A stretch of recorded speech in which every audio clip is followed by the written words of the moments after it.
All right. Welcome, everyone, back to another exciting Saturday. Oh, I wanted to put that music on that we had. I got my coffee. Look at this. I got you guys don't know I'm from Toledo. This is my hometown. Got a Toledo mug. It's a big one today. Nice. Trying what music we listened to last week. Was it this? Ooh, that's so chill. It does. You know what's Last funny? week or 2 weeks ago? Oh, 2 weeks ago. It has been 2 weeks. I'm Mhm. amazed at how much a little background music changes the mood of. I've noticed that when I watch people on YouTube, if you watch old videos, and they don't put music in, versus like gamers or something, they just do something like this for whatever reason. It makes a huge difference. So this is like, let's go 35 volume. Does that set the mood, or does it start to get redundant? That's the question. How long is this song? I don't know. It's like a 30-second clip, but they'll just play it over and over again. Cool. Yeah, I like I that. don't know. This is if you ever use StreamYard, this is daydreaming. And this Anyway. will not get us pulled from YouTube, unlike the songs we were playing during the poker game. Oh, that's right. That's right. Well, so it has been 2 weeks.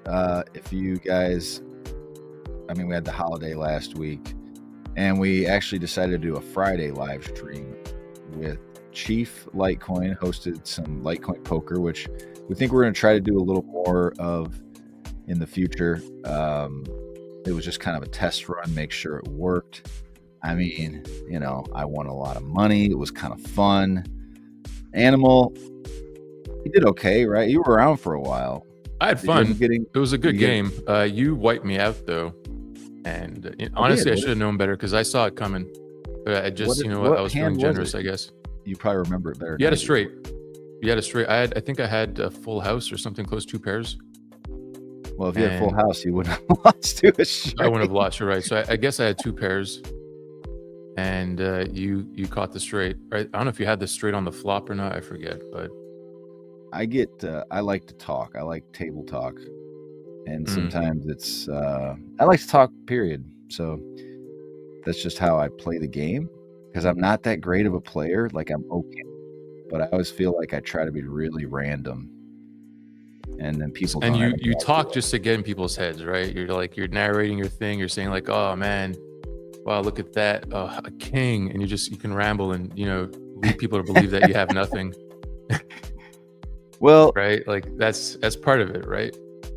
More than anything, I want people to get kind of frustrated with me. I'll be honest with you. I want them to feel like this is bad poker talk. I want them to be like, fuck this guy. He's talking all this shit. That's how I felt. Literally, I was like, fuck, okay, whatever. How's he winning? God, I want to be the one to knock him out. And then they just make an irrational bet when I have a hand and I pick him out. But I make bad bets. I'm a little too loose. And I chase stuff too much, man. That's the hardest part in poker, is to recognize, like, even if I catch my hand, I'm not in a good spot here. Like, let's say you have like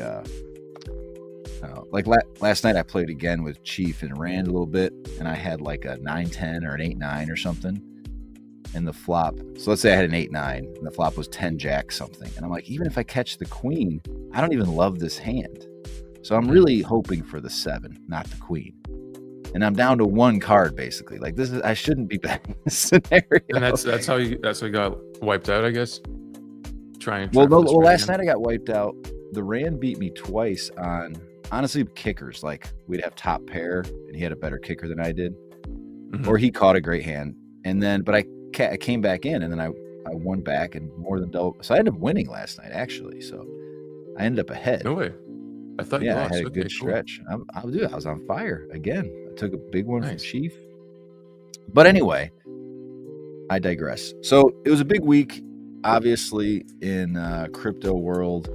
Animal, you've been in this longer than I have. I originally bought Bitcoin in 2016, and at like $500 and some. And I don't have any Bitcoin really to speak of anymore, so I'm mostly a Litecoiner. But it was still pretty amazing to watch Bitcoin go over $100,000, and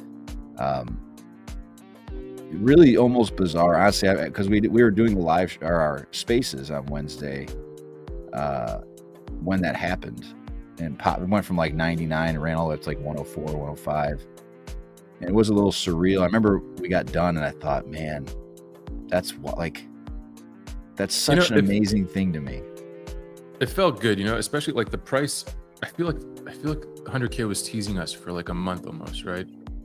Or maybe 2 weeks. It was just always getting up, and then it just didn't want to go and cross that threshold. And I guess at some point, there were more buyers and sellers, and we finally made it. Yeah, and like you, I don't have huge exposure to Bitcoin. I did receive some Bitcoin yesterday, as a matter of fact, as part of a Celsius, I guess the second redemption for creditors. Oh, really? Yeah, I received a little bit. So that's kind of cool. I guess they found some more money. I'm not sure.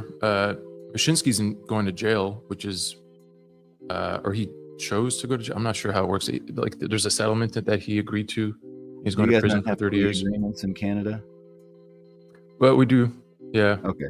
So yeah, he pled guilty, and they haven't sentenced him yet. But whatever charges he pled to, they have a maximum of 30 years. So everyone's saying he's going there for 30 years. But a lot of times in plea agreements, it's heavily discounted. So. Right. Yeah. He was so blatant about it. Right. It's funny to look back on that time, because I feel like there is a maturation process of bull markets, where like the first one, 2017, I was like, I didn't know what the heck it was. I bought Bitcoin. Like I said, I bought it as like a risk thing. I thought, I don't know, this might go to zero. I put like $1,000 into it, bought a couple Bitcoin, and to see it to go up in the first one, you don't even understand, like, how is this thing, like, whatever, I'm just happy it's going up. And then in 2021, you're a little more aware of the scams that came and went. Like, Celsius was there. It seemed very legitimate. I know a lot of Litecoiners got caught up in it. Lost a lot of money. They were offering excellent yield, like 10%, dude. Yeah, I did the BlockFi thing. Yeah. And I almost got wrecked. Like, I took... I forget when it was. I think I took something out at like maybe $200, and like a week later it started just plummeting. And I had to go on a Sunday at like 4:00, just middle of the day, like, oh shit, this is going to get to the point I'm going to get margin called. And fortunately I had other Litecoin I could put in there, so I didn't lose it. But that could happen beyond on the point. On BlockFi. Wow. What's that? I didn't realize that they had you could get liquidated like that on BlockFi. I thought I took a loan out. Oh, you took a loan. Oh, gotcha. Yeah, like leverage my existing to buy more, bull market, like the whole thing, right? And then going through that and realizing, like, dude, that is not even close to worth it. Like, the thought you could just, a bad day in crypto happens. I mean, look what happened this week. Bitcoin dropped like 12 grand in about 10 seconds. It felt like something like that. Yeah. So you like in an hour. A couple of times, was it like half $500 million was liquidated or something from the crypto market in an hour? That happened twice this week. It's insane. Well, so seeing all that go on and seeing experienced Litecoiners and Bitcoiners get wrecked in the last one, and now this one, I had a post yesterday about it was like Matt Moore, I think his name is, and he had posted something about borrowing against your Bitcoin, and I'm like, dude, it's the same thing again. Like, how do people keep falling for the same trap of, I'm just going to lend out my coins to somebody and I'm going to earn an 8% yield or a 25% yield on my dollars? Isn't that what MicroStrategy is doing somehow? Like, in a way? Yes. And well, they're taking very low risk. You know me, I'm not a big lover of MicroStrategy, but no, I know the risk they're taking is lower than what you or I could get access to. Yeah. And he's given himself a nice long time frame, which is, again, I've borrowed money to buy crypto, even outside of the BlockFi, but you have to do it in a way that's sustainable, that if you go through what we've gone through, whatever, I mean, I think I did that in like mid 21. So I'm sitting here 3.5 years, I can pay the bills that I have to pay for it. I mean, obviously timing could have been better for me, but at the end of the day, that's just where I'm at. But I'm not wrecked. I'm not out of house and home because I over leveraged myself. Yeah. So, and I do think that eventually the market will mature and we'll have these volatile spikes will be muted. And there will be, instruments for us to use to borrow against our crypto. Eventually. And maybe in the next 4 years, we'll see something like that happen. Maybe we'll see some, more liquidity being injected that really just stabilizes the market. Because there's so much, and that's the thing, the market is so volatile. And that's what causes all the pain, really. And if leverage, traders can add to some of that stability, then I think maybe it's a good thing. But at this point, I feel like the shorts and the longs are just so intense. And the risk they take is just so large that it creates these huge spikes to the upside and the downside. Yeah. But yeah, we're still early days, right? Away. I don't think that's going away anytime soon, just because the coins are so speculative still. If you don't think it'll chill out at like at $1 million Bitcoin. I mean, I feel like there's only so much capital that people are willing to risk that way, and as the price of the assets increase, right, the more stable they become. Unless of course, man. I know it dropped 10% in an hour the other day. Yeah. I Can mean, you imagine if the stock market did that? They would turn it off. They would go, they turn it off. Yeah. No, I agree. I do agree with what you're saying. I mean, there are much larger entities with much deeper pockets that are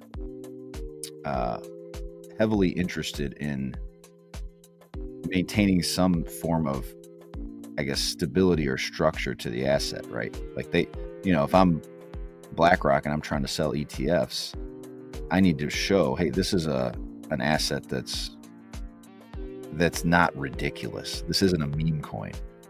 Not to say that they can fully influence markets, but they carry a lot of weight. And and more people, like you said, I think the tops become smaller because people like I bring up my dad all the time. He's someone has no skin in the game as far as like what is Bitcoin going to become long term. He's just speculating on it completely. And he's always like, is now a good time to sell? Is now a good time to sell? I'm like, I think in the 90s, I was like, yeah, if you want to take some of your gains off the table, sure, like half of it. And that's where most people's brains go. I find myself right now, I brought it up yesterday, that ETCG, which is the Ethereum Classic Fund on Grayscale, it's way negative to the net asset value. It's like half of the net asset value. Yeah. I'm just buying it on that. I don't have any loyalty to ETCG. So as soon as there's some money to be made, I'm like, I'm done. Right. I'm not holding that thing for the rest of my life.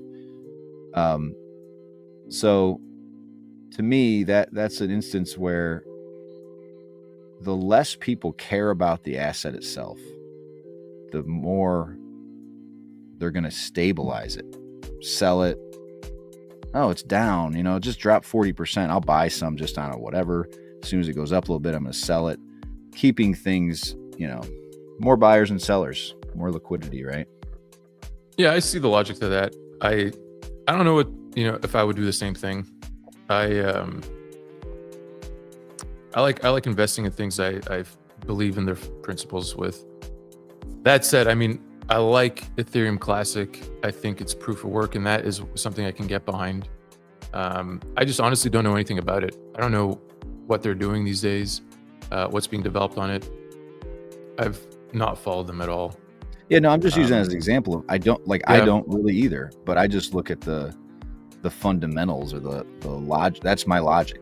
I use that logic on like LTCN, and it went really well. And I'm like, well, why wouldn't it repeat itself? But I might get burned. I might lose. Yeah, look at the MVT and its ratio, and it's just outsized to 50% or something, right? Yeah, it's crazy. Yeah. It's supposed to be like $32 a share, and it's 16. I'm like, okay, well, I don't feel like there's a lot of downside, but hey, we're in crypto. Everything could drop 50%.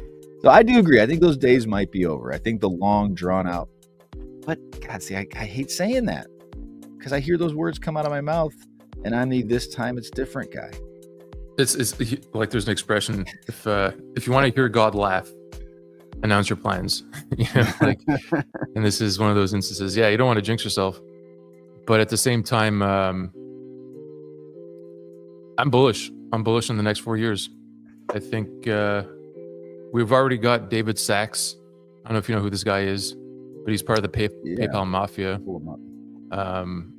He's been Is he named. Really? I didn't know that. Yeah.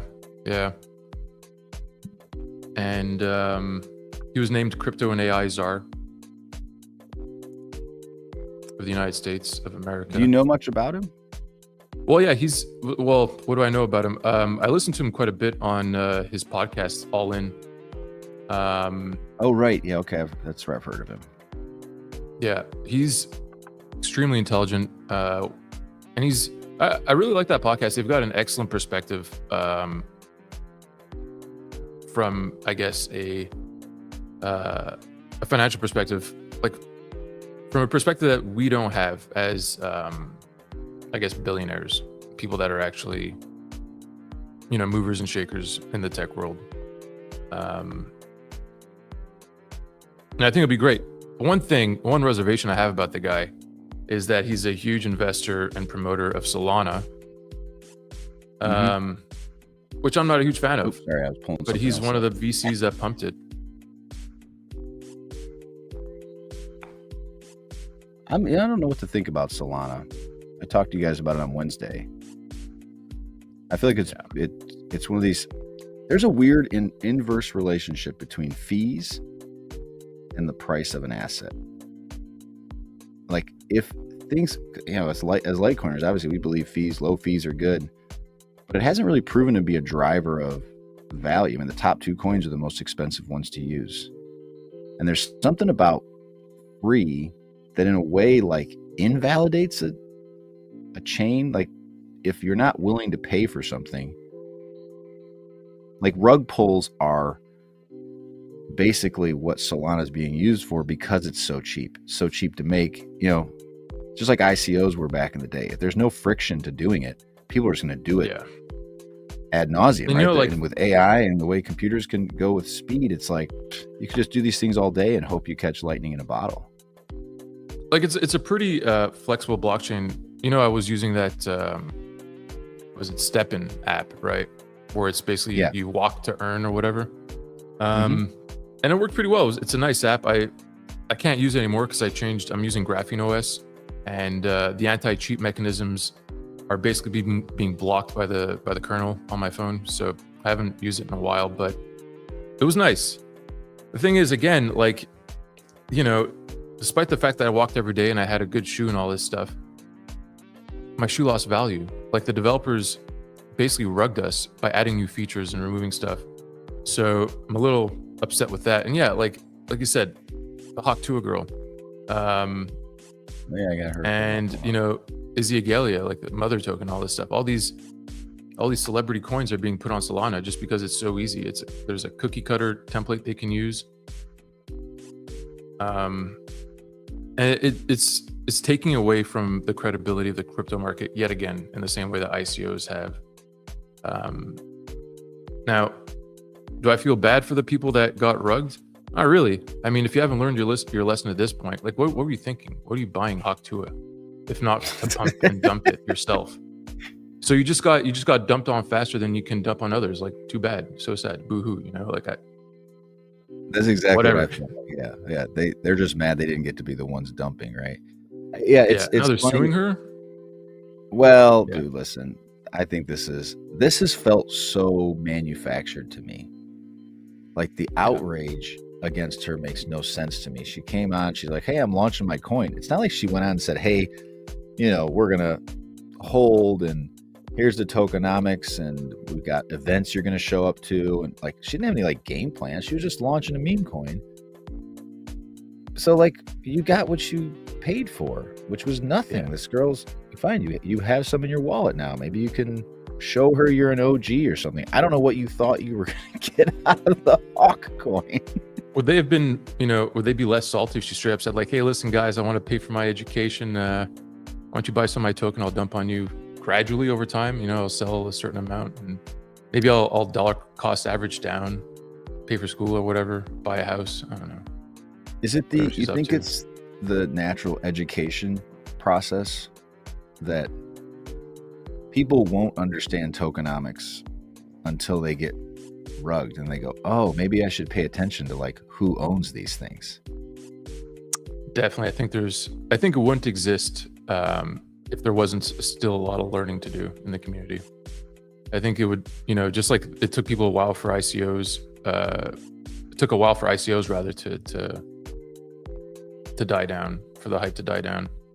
The same thing. I mean, but it kind of scares me. Like, I feel like I hear so many stories about people creating groups, like friend groups, creating tokens, taking some money, pumping it themselves, and then rugging any community that they might have formed. If like you have a group of 12 friends or something, each put in like 5K, pump a token, start engaging with the community on X, on YouTube. Doesn't take much.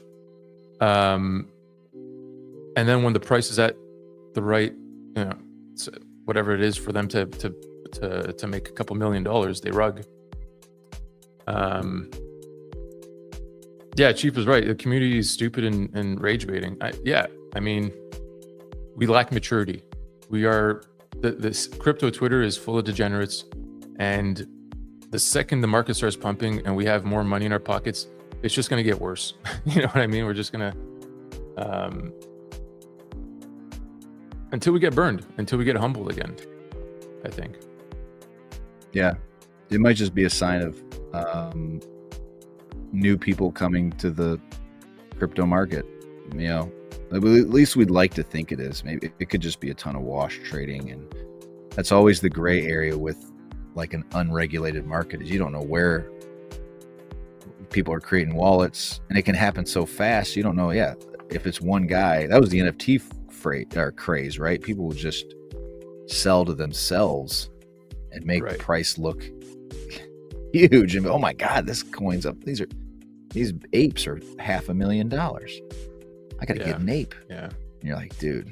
So that's like, I guess with an NFT, it's something like, it's not tech. Is it a security? I'm not sure if there's some kind of legal loophole with it being considered art.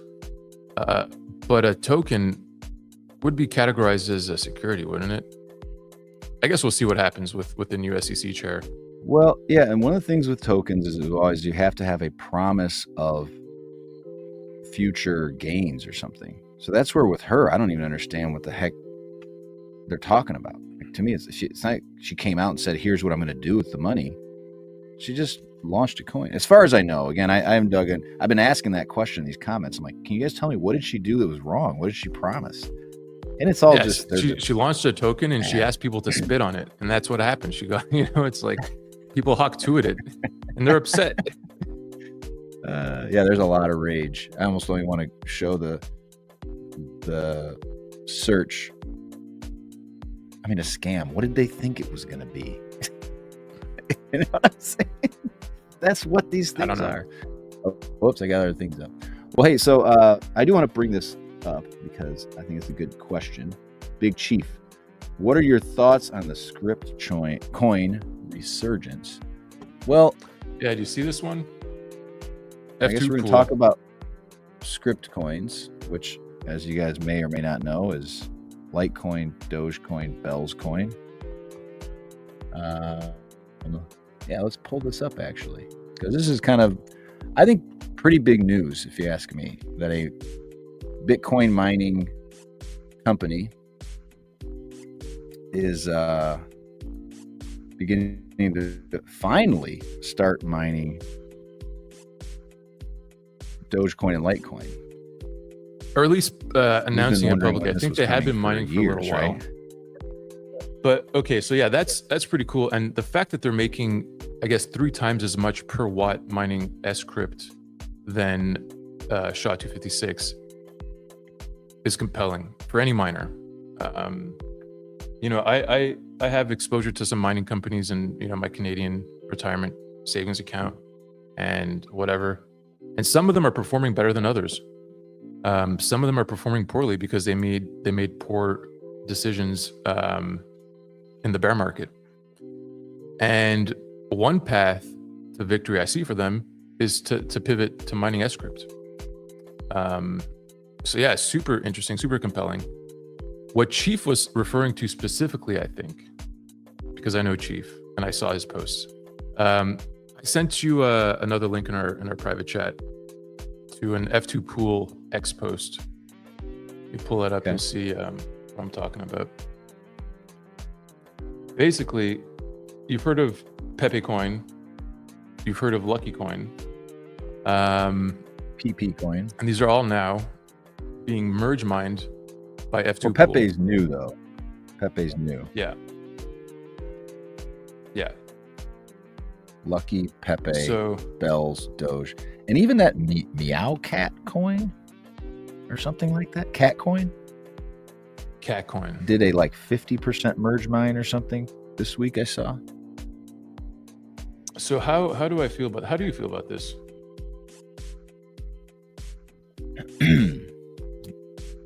I have some mixed thoughts on it, but here's the thing about these things: they're inevitable, right? You can't avoid the centralization of these mining pools. That's just inevitable by economies of scale. But it's kind of a interesting kind of dichotomy. We got Bitcoin, BCH, kind of one or the other. They're standalone. Bitcoin itself continues. I was actually going to pull up the mempool. Fees are still low on Bitcoin. Like, people just are not rushing to use it. And then you have the other side where we've got now this broad, it's like buying a basket of assets. And to me, if I were a miner, would feel a lot less risky. You're not putting all your eggs in one basket, and you're getting the inflationary Doge payout, right? Forever. Yeah. And you got a coin and Litecoin that gets used. So, and fees are low on Litecoin. I mean, it's still, we got a long way to go before there's any significant contribution to it.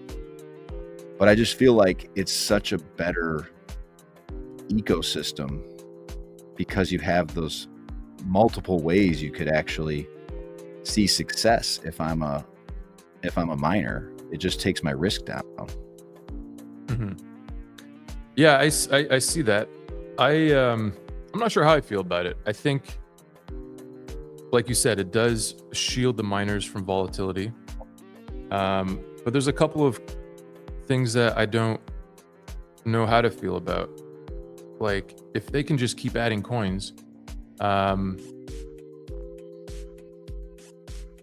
which coin will benefit? Like, will it benefit Litecoin, or will it take away from Litecoin's value? Will miners, for example, if they want to pump one of the new coins that they've, say, like F2 Pool is really,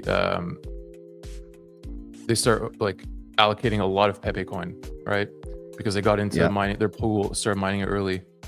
Well, they can decide to sell all their Doge, all their Litecoin, and keep buying Pepe Coin, so they can affect, those markets. So there's like, some kind of shenanigans that could happen, right, in that respect. Now, I don't know much about Pepe Coin. I heard it's cool though. I mean, that's not the new Pepe Coin, is it? That's not. It's not like Rare Pepe's. Or it's not the Solana token either. But the other thing is Lucky Coin, which, so Lucky Coin is, I mean, these are very scammy. I mean, if it's an L1 proof of work and it's got a ton of hash rate, it's not. Must be it. Like, I don't know if other pools are going to start mining. I don't know if Binance Pool is going to mine Pepe Coin or Lucky Coin. I don't know. So far as I know, maybe Chief. Yeah, Chief is saying coins are like nations, but yeah, and Pepe is his favorite too.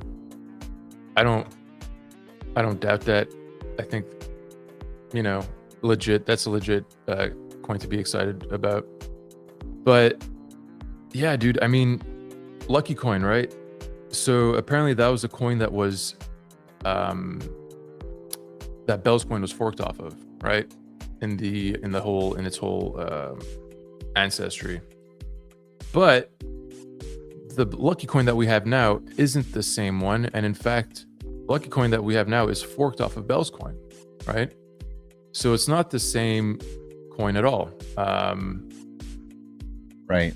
Well, Bell's coin is not the same as the original Bell's coin either. It's a newly launched chain. Well, it kind of is. Like, they did take the original code from Billy's right, GitHub. Right? Yeah. But I'm saying it's a new coin, right? It's got whatever, a year of uptime, something like that. Yeah. Okay. Yes. Yeah. It's a new Genesis block, but it's the original, code, which they then upgraded and enabled aux POW and a whole bunch of other stuff.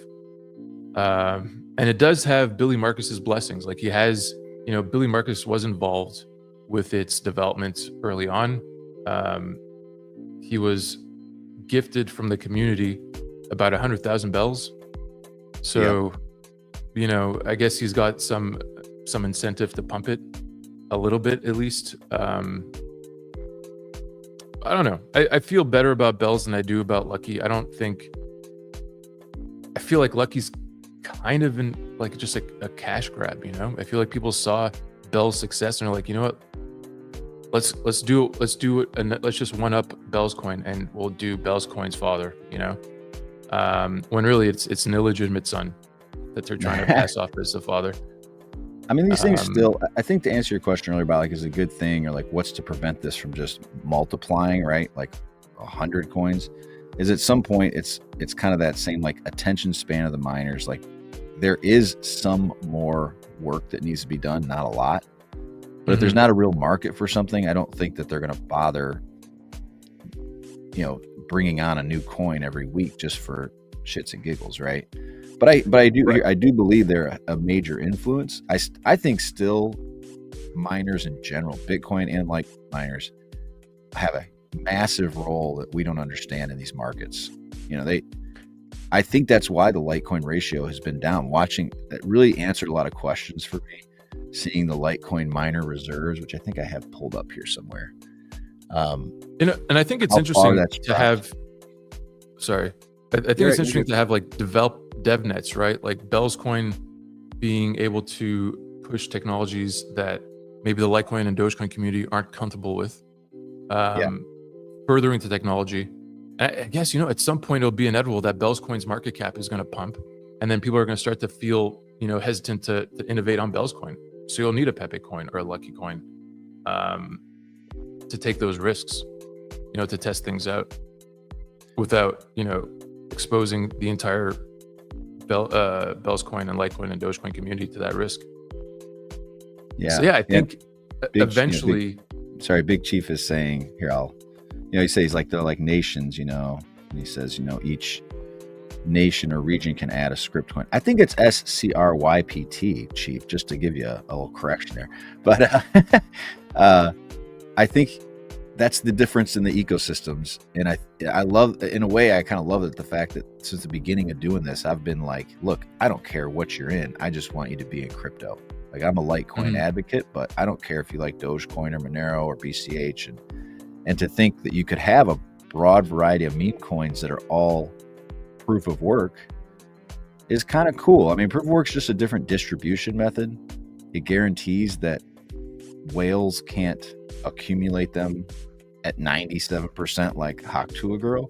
They've got to go out there and open it and compete in a fair market. And if something has like Ripple, if something has momentum, if Pepe coin catches on as proof of work and people want to speculate on it like they do the Haktua coin, I think the Pepe coin's at least more fair. Everything's on chain, right? Everything's very transparent. And again, you can't go pre-accumulate. You could try. You can try and front run people, but you're not going to be merge mining ahead of the crowd because No. the miners will all take those coins. Well, that's exactly what happened with Bell's coin, right? Like they started the chain. I think they had maybe 12 hours max to mine on their own, maybe even less. Yeah. For the community of script miners, I think Big Chief Energy might have been involved there early on too. They just started to outmine them pretty quickly. There's a lot of drama. So that's on pretty. In the world. Pardon me? I said there's a lot of drama, I think, in the Bells, Doginals, Pepe, Lucky, Cat Coin world. I guess it's inevitable when people's money is on the line. But yeah, at the end of the day, it's just math, right? Like I don't think the blockchains really care that much about it, and ultimately over time, people's animosities towards each other should resolve or at least dissipate a bit. Yeah, I don't know. I think it's really. I mean, overall, I think it's too. No, I think it's just too. It's too early to tell. But these are different ways of moving forward. I'm amazed. I don't understand why coins aren't trying to merge mine with Bitcoin. I don't know if it's easier with Litecoin for some reason. But why would you not launch a merge mine SHA-256 coin? I think there are. Whether or not every pool, because that's the thing, it's up to the pool to enable it, right? Whether or not, I think it's also like just the maxi philosophy, where it's Bitcoin or nothing, for a lot of people. Yeah. Well, Big Chief, he says each nation or region. So let's say, I think that's a good point. You could have different countries launch their own coin, have it merge mined. I like the idea of more communities broadly being interested in the success and security of script mining rather than one asset. Because I've always felt like the thing about Bitcoin that's really, you talk about, here's this risk, BCH becomes mine. I think the biggest risk to Bitcoin is maybe it's not Litecoin, maybe it's Dogecoin, maybe it's something else where people just go, I'm just not interested anymore. And they just opt out. Like there's no forcing them to use Bitcoin. So right. If it gets so high, they go, well, again, I'm getting the same things I would get out of Bitcoin by just buying a scarce asset, whether it's Bell's coin or Litecoin, that's got a fixed asset with mining and all the same exact things that I'm getting, or Monero out of Bitcoin. I'll just leave. Honestly, right? And that's what, like, honestly, with Litecoin, that's for me, it's about the privacy, right? Prior to MWeb, I would use Coinbase. I would use my Coinbase wallet as a hot wallet that I would spend, right? Because when you spend from your Coinbase wallet, it comes from Coinbase's hot wallet, so they can't see your balance. And there was no way to do that with any other wallet unless like you jump through hoops with like Samurai.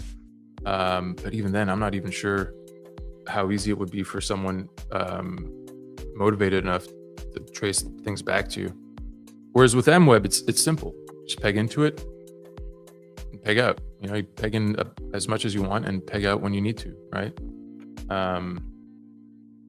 If you need to, which oftentimes to me you can use it. Like it was I think Shinobi, if you're Brian Trolls, if you're on Twitter, I don't know, he's a character. That's all I'll say about him. But he said something about, UTXO management, that type of stuff. And I'm like, if you're on Bitcoin today, if you move $1,000, you might get hit with a 5% fee. So like your minimum transaction has to be $1,000. It's just crazy. I don't, when I go play poker last night with Chief, I don't want to have to think about fees like that. It's just, I just want to send him the coins and he sends it back to me, and each time it's whatever, a penny. And that may be something we run into on Litecoin. As the price goes up, as congestion goes up, fees might become the same thing. And I think we have to have that cross that bridge when we get there, kind of thing. But yeah, that to me is you can't self-custody if fees are high. And to me, self-custody that's the whole game. And if you're not doing UTXO that, management I don't too. understand why you're here. I think that was a good time to bring up our yeah. sponsor, Cake Wallet. They have implemented. Oh, I think they have the best implementation of MWeb on mobile that I've seen so far. I think the only one too. I could be wrong there, but there might be something else coming. But no official announcements yet. There was a good. But they've got great today, UTXO management for MWeb. Like we showed with. Do you mean they do it like passively? You don't have to actively do it. You mean? Do they do it passively? They do. They will select it based on the best UTXO, but as well, you can choose whichever UTXO you want. You can choose whether or not use one or the other in MWeb, right? As opposed to just in good old transparent Litecoin. No, it's a fantastic implementation. It's quick, it's easy. UI is great, easy for people to understand. You know, pegging in, pegging out. People love peg these days, I guess. And there's a couple buttons here you can press. Into pegging. No, man, I'm pegging all the time. Are you kidding me? Pegging in, pegging out. Wait, I put that. I think Cake Wallet. That's one of the things about them. They had. There was a. Oh shoot! Hang on. This guy did respond. Hang on.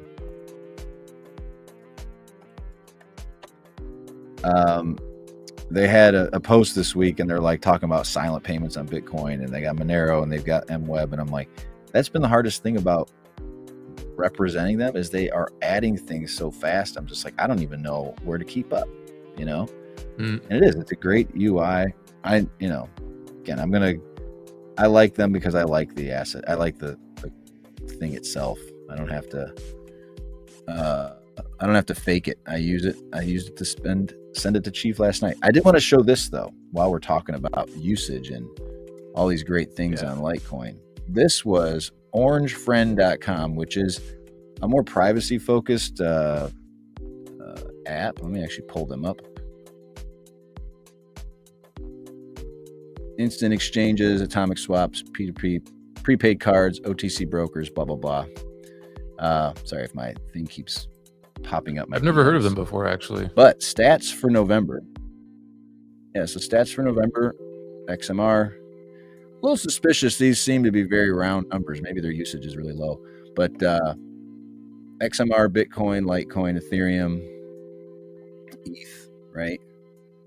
Litecoin number 3, catching up. But here's the interesting part. Monero is still number 1. Bitcoin's here. See this Litecoin wedge? A nice solid 1/6 of the pizza pie. Look at back in October. Look how little Litecoin was here. Oh, wow. What happened in October, I wonder? Well, they just said Bitcoin's been shrinking, Monero's been shrinking, and Litecoin's just taking a bigger piece. Ethereum was a bigger piece too. These two were big.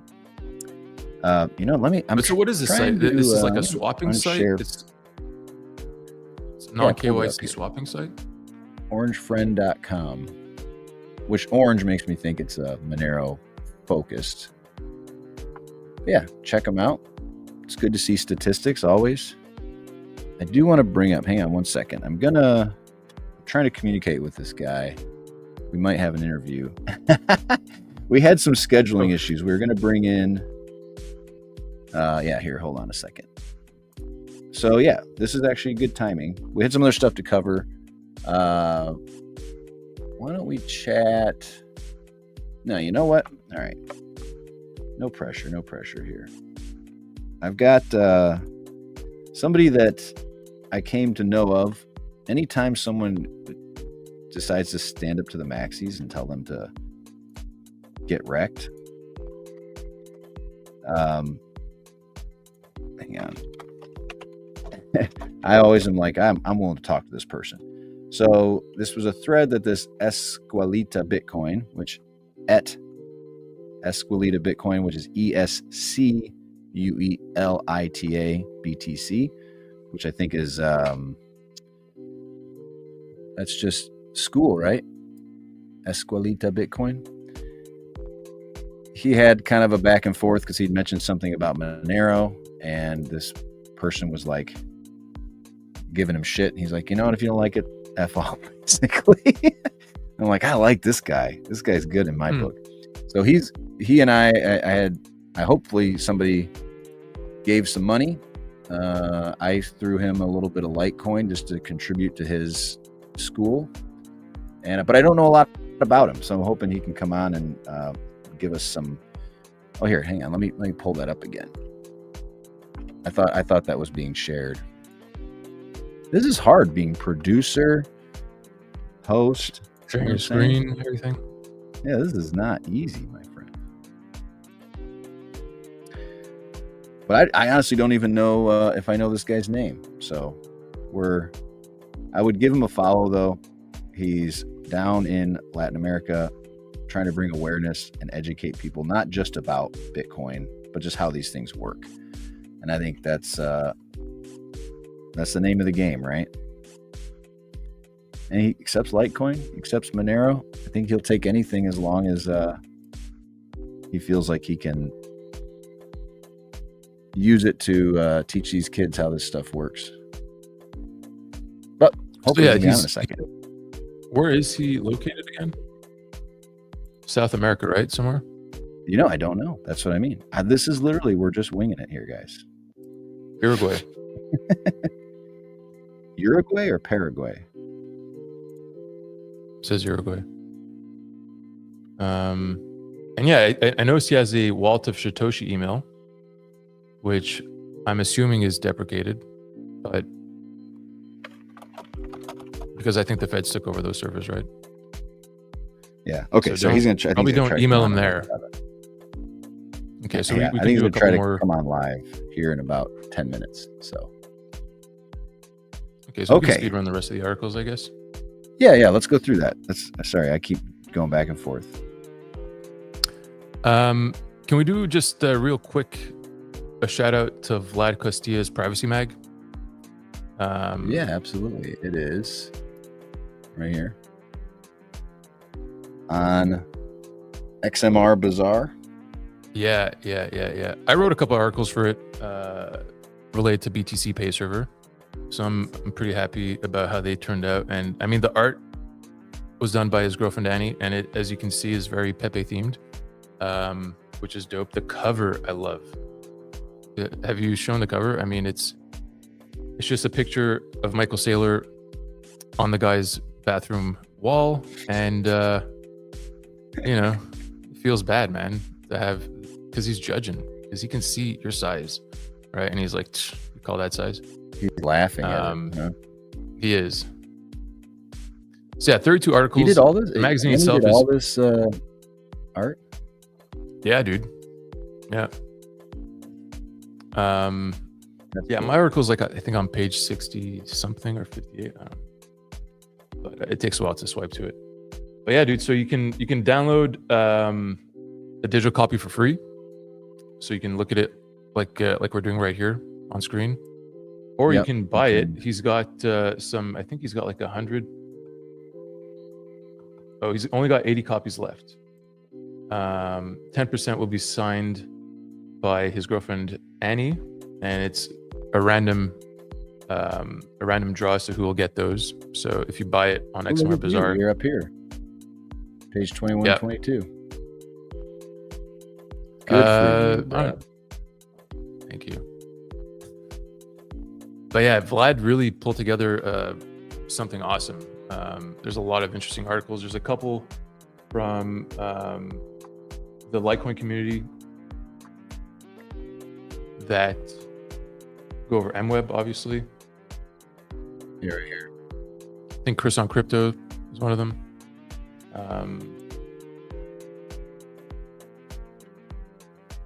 All right. Yeah, I haven't had a chance to look at this one. And they asked me to do a Pepe, and they made one, and I was like, I don't know. Let me think about it. I gotta. Well, where's your Pepe? One, right? That's still your. They sent me one. I just don't. I don't know. I kind of felt like I wanted to have it look different. Let me see if I can find it. He's such a nice dude, man. Vlad is so nice. Yeah. No, Tuxedo wrote an article also. Don't trace me, bro. Naomi Brockwell, Joel Valenzuela. We also got to meet in Nashville. Jello Shooter, a bunch of prominent crypto privacy advocate people are in this thing, and yeah, I think it would make a great Christmas gift. Actually, you can grab one before they're gone. Oh my god! Here, I'll show you what she gave me. These aren't bad. I just felt, I don't know. Hang on. You don't identify with your Pepe? Hang on. See if I can get rid of this. Are you gonna see this come in? Can you see it? Yeah. I just felt like, I mean, I don't know. Well, she does it. She makes the hair natural, right? So maybe she even like almost plopped it on, but I don't know. It felt a little plain. I feel like that makes me look like some kind of tech CEO or something. I don't feel like that's my vibe, but maybe it is. You know what? You're kind of right. Like this is a little Steve Jobs-ish, maybe. Yeah, right. Said. But you could add your hat onto it, and it would add a little bit of, or maybe a logo on my shirt or something. I don't know. Maybe, but I don't know. You could throw it back to it, ask her to make some edits. I did. I said, yeah, maybe. Let me think about it. But I mean, again, super nice people. Oh, look what's on the screen here. Litecoin ratio. All right. I don't know if this guy's coming in. I think he's supposed to come in at 11. So we got 5 more minutes. So let's speedrun, like you said. All right. What are the news? You want to talk about France?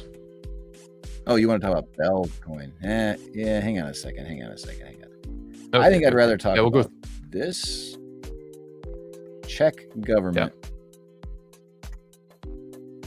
Which again, this is bug up my ass. Bitcoiners always go, oh, it's a Bitcoin law. Nah, it's a crypto law. It's not Bitcoin. It's digital assets. Prime Minister said Czech residents will not have to report crypto transactions under $4,200 per year or pay taxes selling if you've held more than 3 years. That's huge. This is a sensible law. I mean, like, being able to spend $4,200 or $100 a year, that's acceptable, right? Without having to report it. $350 a month.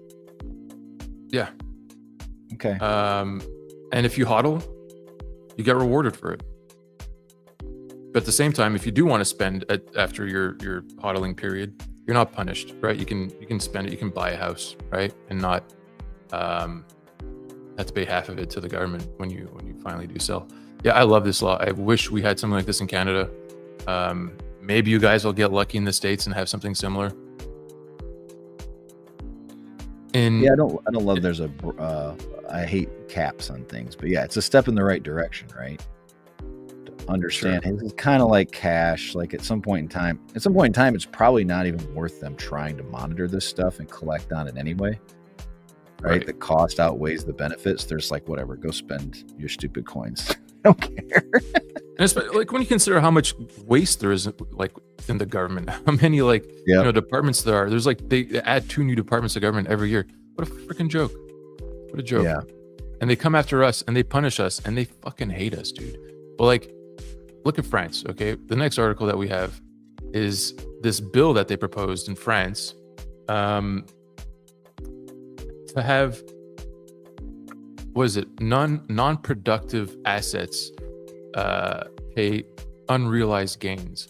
So things like sports cars and yachts, and I guess fancy watches, and Bitcoin and Litecoin, like these are unproductive assets, as they call them, right? As opposed to what, the speculative stock market, whatever, pumping, dumping, blue chips. I guess that's productive somehow to the economy. When you have the ability to strangle a corporation by shorting them, right? That's productive, isn't it? Well, it's they can tax it. They have it under their purview. They run the. Let's see if I can do this.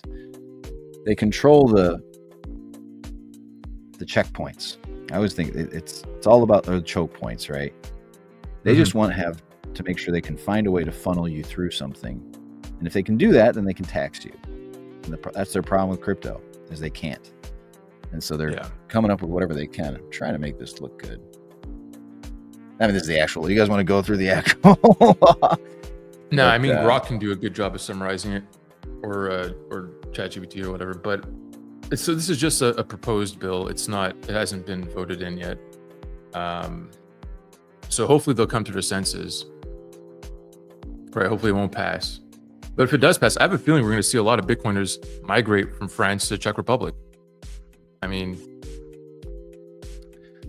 yeah, I do think these are things that get floated. I've talked to you about this in Spaces. I think ideas that government has, they want to do someday, they start planting the seeds. And they've been talking about taxing unrealized capital gains for, I don't know, 5-6 years. Elizabeth Warren, they'll introduce a bill, it'll get voted down. They'll introduce a bill, it'll get voted down.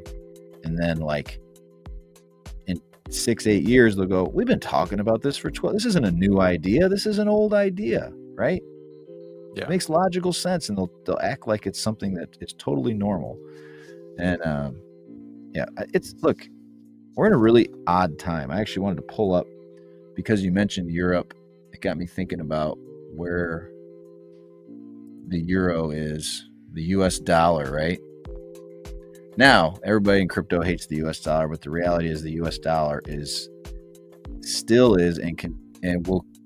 continues to strengthen, up 8% over the last 5 years versus all other currencies. You want to see a fun one? Look at the Canadian dollar. It's funny you say that, because I pulled this up. I thought it would be interesting to run through them. Like, here's 5 years versus the euro, from the dollar being worth 90 cents to now being worth 96 cents. So an 8% increase over 5 years. All right, let's see. The Canadian dollar. Canadian peso. Look at this thing. Well, not too bad. $1.32 to $1.42. Again, about 7%, 8%. But look at this. It's close to high. Yeah. 121 to 140 in just 3 years. Yeah. Is that 5 years? Can you do that?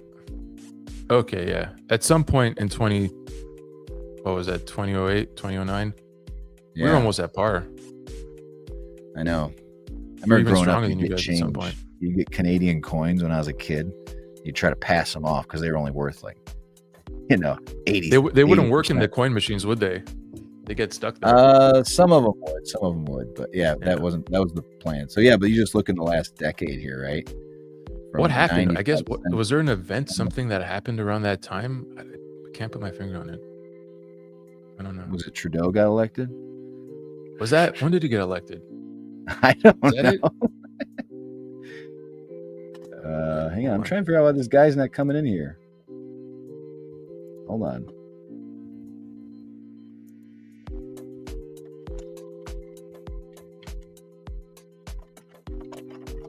He got elected in 2015. I guess it's awfully coincidental. When did he get elected? 2015. Let's see. It started really here. It is interesting what caused all this. And then boom, huge run. I mean, God, look at that. Just that stretch from 99 cents to $1. Your money loses 30-40% of its value. That seems more Trumpian than anything. But that's actually. You think it was Trump? That could have been actually. This is pre-Trump though. Right. Yeah. Was it maybe oil, like shale oil? Because the U.S. started producing tons of shale oil, and even you guys did. I don't know. I don't know what your economy is based on. But anyway, let me look at some other ones. Look at the yen. That's another one that, to me, has been, again, you can see it. These regional currencies. The euro is actually pretty good. I mean, I don't know what other major currencies are out there. Well, here, let's look at the Mexican peso. Mexico, I think, actually had a very strong run for a while. Like, we started to see it. We saw a spike, and then it started to get better. But even so, in the last decade, from 13 to 20. Dude, that's a lot. Look at this. So essentially, the value of a peso is half of what it was in 2008 versus the dollar. So even as the dollar has continued to decrease in value, theirs has gone twice as fast. And that's so jarring, man. And I don't even know about China, because China, I think, plays some games. Yeah, like they have their own money printer, right? China has strength. Not the offshore yuan. That's done poorly. But that's, I guess, where my philosophy comes, and the reason I wanted to bring this up is I think that countries are becoming weakened by the dollar. The local currencies are struggling, and countries are going to have to figure out, how do we get control of this? Like France, Germany, and Italy, I think Italy, are like the three big economies in the Eurozone.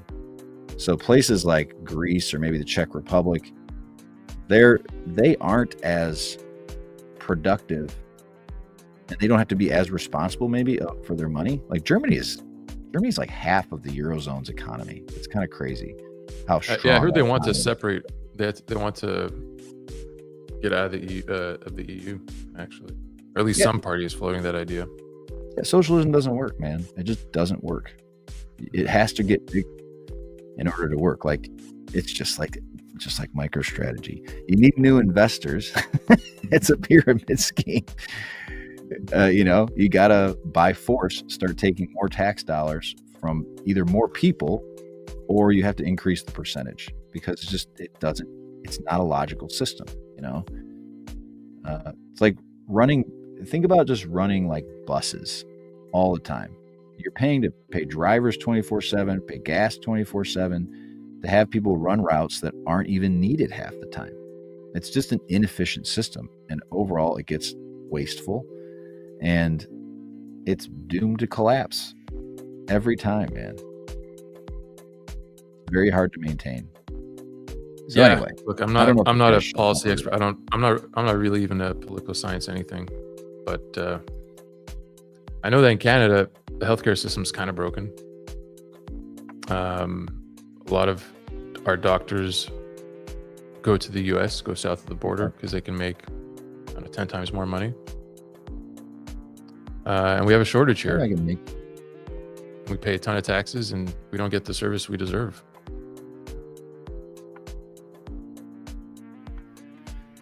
Yeah. All right. Well, I don't know if this guy's coming in or not. I thought he was like, again, he's a Spanish speaker. So I'm like, hey, we're ready to go. He's like, yeah. I'm like, all right, well, where the hell are you? You give him the right link? There's another room. All right, we got sidetracked. Yeah, I think so. I don't know what's going on with him. Okay. Well, we can talk a little bit about Litecoin, because it has been 2 weeks, and obviously Bitcoin had a good run. Litecoin, this is over the course of, I guess, 6-hour chart. I wish I could make this bigger somehow. Do you have a bigger chart somewhere? Trading View. Well, that's just the dollar. Whoa. Do you have Trading View? Oh, here comes this guy. Good, I just heard him come in. I don't have Trading View. I might, but I don't. All right, hold on one second. Ernesto. It's like hello, you're sir. in a cave down there. What's going on, man? Here, I'm going to try to... I don't think we can hear Can him. you hear us? I don't know that he can hear us. It's all right. Set up your mic. Sometimes you got to change your mic to make it your computer mic. But so Ernesto, oh look, he's got the Cake Wallet hat on too. That makes seriously, sense. nice hat. He seems like the type of guy Vic would like.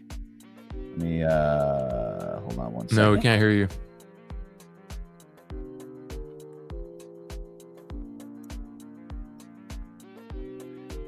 This is why I usually like to have guests in ahead of time, but this was not Ernesto's fault at all. What happened is I said to him, hey, can you do this Saturday? He's like, yeah.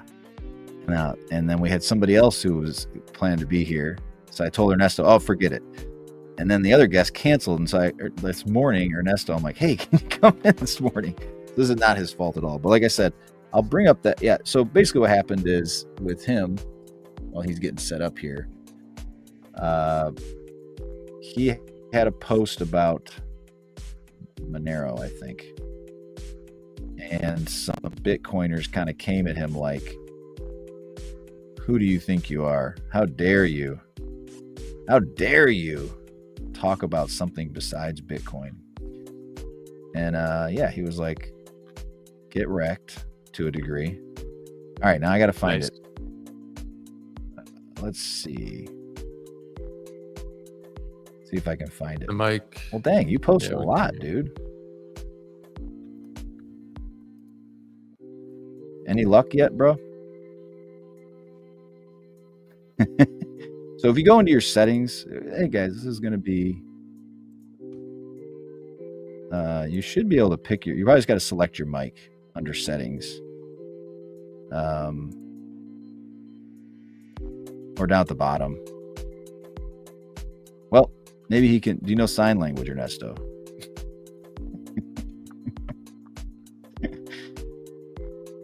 Oh, he's chatting with us, I think. You want to leave and come back? Yeah, maybe if you added your mic, you gotta restart your browser. If you added a mic after you joined. Oh, gotcha. What was I going to say? Oh, yeah, I was going to try to find his... Bitcoiners can be bastards, can't they? Post. And when you start talking about stuff that they don't like, outside of their narrative, like a pack of hornets, they'll swarm on top of you, call you a shitcoiner, make you feel like less of a human. When you're advocating for privacy, for example, it's kind of sad because back in the day, Bitcoiners weren't threatened by other coins. They didn't have this reaction. They were open to new ideas, open to new technologies. But now, yeah, this whole thing, I guess, because there's so much at stake, and maybe they feel vulnerable for some reason, and they need to adopt a more defensive posture. Maybe that's what changed. Yeah, I think it's just getting kind of lame. It's getting worn out. You know what I mean? In my opinion, I'm almost to the point, like, I almost feel like I need to stop engaging with them just because I don't think it's worth it. Probably better spending time doing this type of stuff, finding people that are thinking along the lines we are. Because, dude, what's that saying? You can't have a vibe of... Right. There's an expression. It's like, don't focus on killing the things you hate, but have the things you love grow. Something. Yeah, it's about keeping a positive mindset. All right, we're gonna try it, Ernesto. Nah. See what you're gonna do. Yeah. You can try. You gotta check your settings at the bottom of the screen. It's probably trying to grab the wrong microphone or something. Or maybe in Chrome, you need to give it access to your mic as well. It's possible if you're using Edge in Chrome. Okay. I'm trying to find the post that got him in trouble. That got all the attention here. Dang, who's this girl? Hello, what?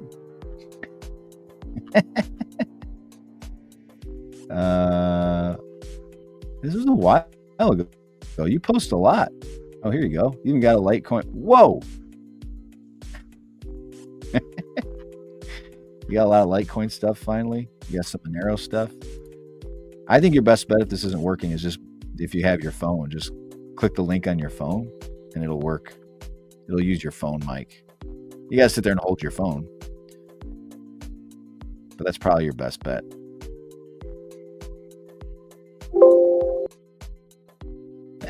I heard his computer. So it's pulling audio from his computer. Yeah.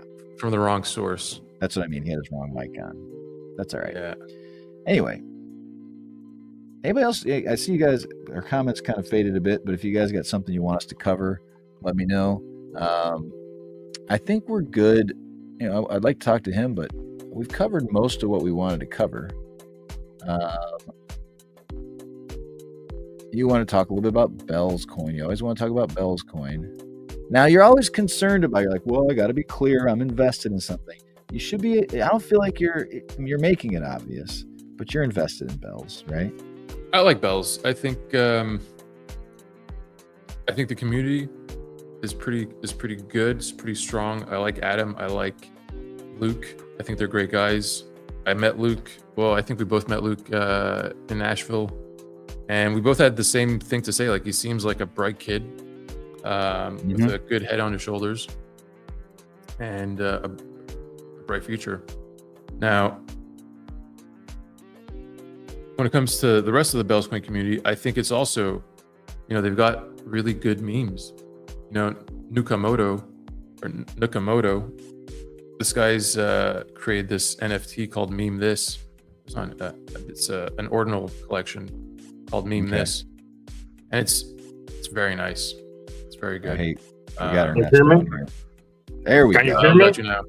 Now we got you. We are live, baby.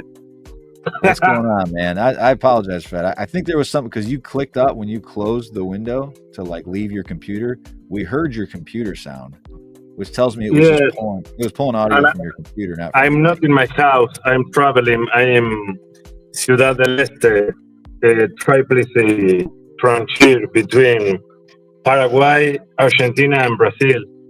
We are giving some free workshop about Bitcoin and Orange peeling some merch. My English is not the best. No, you're fine. Well, so yeah, I was telling people kind of how I came to be aware of you. I was still even trying to find the post. You post a lot, which is good. Yes. But I was trying to dig into the old posts that we had where, you'd kind of big proof of work fan. You'd put something out. Right on. I think.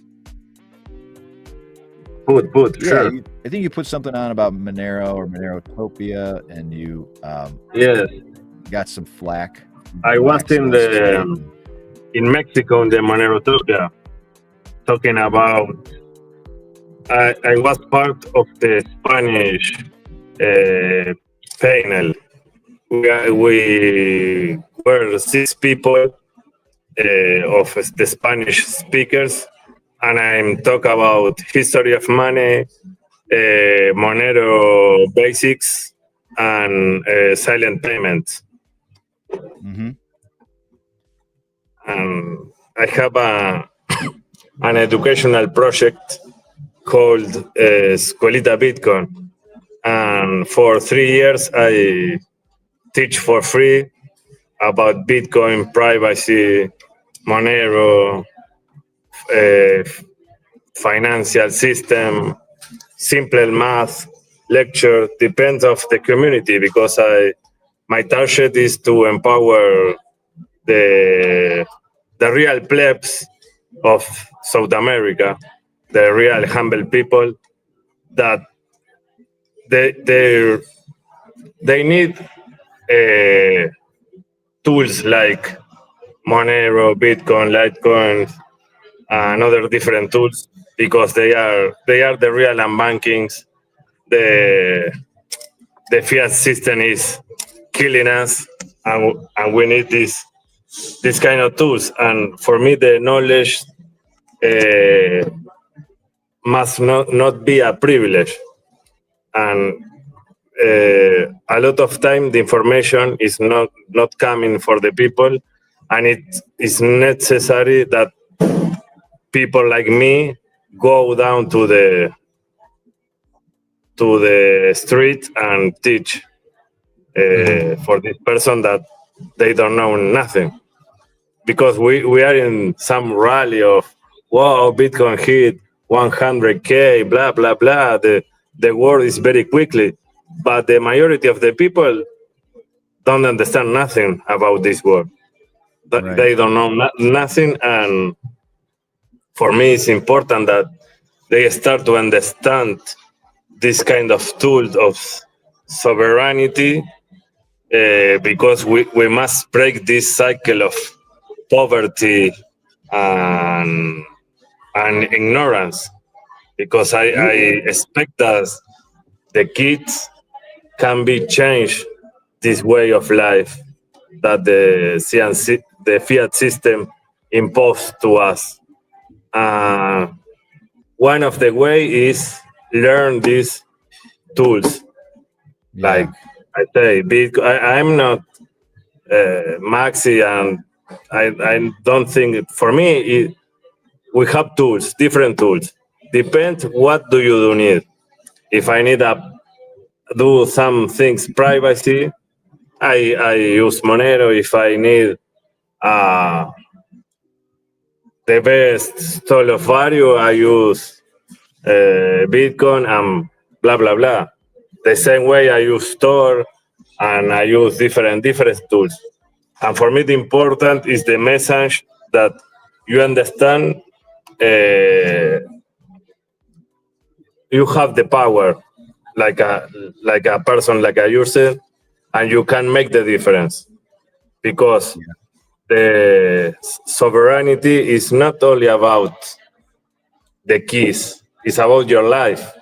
If you put your life in hands of other people, it's the same like you put in the exchange your funds. It's the same point of view, and this fight is about you take the control of your life and try to improve, because it's almost like it's like a self being confident in yourself, right? Like you don't need to rely on somebody else. That's a hard thing when you're brought up in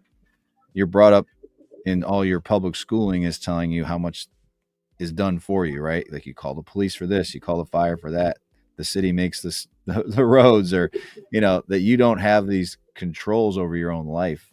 I think you're right. That's the foundational message. Exactly, and good to hear. For many people that I know, poor communities, that they are very ignorant and they don't know about the world, give them opportunities and open the box. Okay, my man, you have other things. It's not mandatory that you must to live in this box. Your world is not this. You have other opportunities. You can escalate. You can do other things. You can improve your life. You are not in this prison. You can open the jail. Education is key to that, right? Because I mean, of course, in the crypto market, so first of all, it moves so quickly, and second of all, there's so much information out there, and unfortunately, it's not all good information, right? You have things like Shiba Inu, and Hawk Tua, that pump, that get a lot of attention.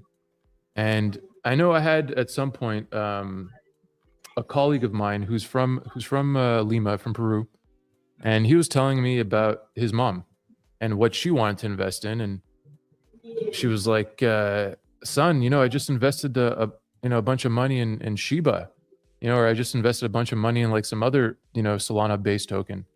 And he was asking me what I thought and what I thought they should get. I was like, "Dude, I don't like tokens. I like proof of work, not proof of stake." And I feel like that message, like people don't know the difference. They don't know the difference between a coin, a layer 1, and a layer 2. They don't know the difference. And they don't know. And more important, this is step 2. Step 1, I don't understand which problem resolve this kind of asset, like Bitcoin, Litecoin. Which problem resolve? Mm-hmm. What problem we have with this money, and which is the solution that this technology provides? Why I need to use? Because they resolve a concrete problem, and to resolve this problem, first I must understand what is happening with my money, and what I know my money is fucked. I know, but why I don't understand really. I need to understand really why, and for me it's very important the history of money, because this technology is not like a miracle. it's a common sense. If you understand the history of money, it's necessary this kind of solution. And we have a lot of different money standard, and it's not crazy that we have another's like these coins. And for example, we talk about dollars and other coins, but they are babies in the history of money. They don't matter. And when we have this dimension of the history, we understand. Okay, we need another money, and the humanity, in the history of the humanity, they are always searching better ways of money, and they use a different way at the same time, because we have now community that use cows, cattle as a money standard, because they use 10,000 years ago, and it's good to him, and the dollar is going to die, and Bitcoin is going to die, and they will use cattle as a medium of exchange. And who are you to tell you is not a good medium of exchange? Then, in this mentality, we must open our mind to a lot of possibilities. It's not like it's a natural evolution, the dollar. Like, oh no, we have the monkeys, the human, and the dollar. No, it's a human invention. And then human, we can invent better things like in the past we did it. And when we understand that the money is fucked us, why, and how we can resolve this problem, we accept that technology, because understand, okay, the same way, no, I tell for the people, why we accept as natural that our money lose value in the time. Why? Why this natural? It's a natural effect of evolution of nature? No. Why we can get a money that in the time increase the value? Is a crazy thing? No. This is the natural way, not the other. Just maintaining. We need to. Yeah. No, and the other thing that you say, we have a lot of scam, and Shiba Inu is the better scam. But in like here in South America, the people buy a lot of shit, and the same. I say for the people, this is not about be rich. It's about stop to be poor. It's not the same. If you want to be rich, you will be fucked. The objective is stop being so poor. It's being able to sleep at night without worrying that your bank account's going to evaporate. No, and another things. For example, I have a friend in Paraguay, a worker. No, if he move more, listen to me, more than $500, the bank, hey, he call and ask, why you move this amount? $500. You are laundering money with $500. You are a laundry a mob. Come on, and this is the difference between the global south and the north, that we can the final system is killing us. We can move in the frontiers, money, send money. A lot of people, for example, I'm in Paraguay. We translate. I know it's custodial, but it's easy. We translate wallet of Satoshi to the Guarani language. That is the native language of Paraguay. Almost 6 million people of Paraguay speak in Guarani. Is the first language is not Spanish. And a lot of people don't have ID, don't have bank account, and don't speak well Spanish. And this is the problem that resolve.